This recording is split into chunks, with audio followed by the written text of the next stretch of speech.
Nhar il-ħadd li ġej il-Partit Nazzjonalista se jorganizza maratona ġbir ta' fondi fid-Dar Ċentrali bl-iskop li tkompli tissaħħaħ il-ħidma tal-Partit Nazzjonalista. Dwar l-importanza ta' din l-inizjattiva ġbir ta' fondi tkellimna mas-Segretarju Ġenerali tal-Partit Nazzjonalista Michael Piccinino. Ċertament illi il-Partit Nazzjonalista jiddependi fuq il-ġenerosità tal-poplu Malti Bawċi. Sitt oħra għandna żewġ elezzjonijiet importanti ġejjin dik tal-Parlament Ewropew u tal-Kunsill Lokali u biex imorru għal dawn l-elezzjonijiet għandna bżonn lejnuna tagħkom ħalli nkunu nistgħu waslu l-messaġġ tal-partit dejjem aħjar għal in-nies.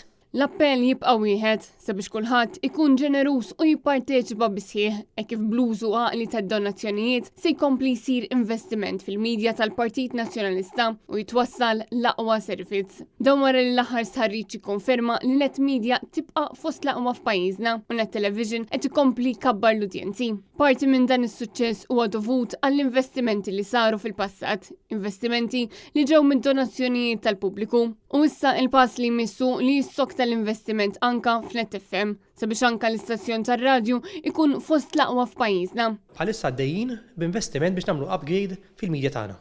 Il-medja tagħna li fl-aħħar xhur saret żieda sostanzjali wkoll fl-udjenzi tagħha anke s-surveys tal-awta tax-xandir qed jaraw li issa wkoll Net Television huwa l-iktar stazzjon privat f'Malta u Net FM żied ukoll l-udjenzi tiegħu u issa wara 30 sena wasal iż-żmien illi nagħmlu mill-ġdid ukoll l-equipment ta' radio tagħna. Il-maratona tal-ħadset ix-xandar live fuq Net Television u Net FM tibda fil-11 ta' filgħodu u tiġi fit-tmiema fil-11 ta' filgħaxija.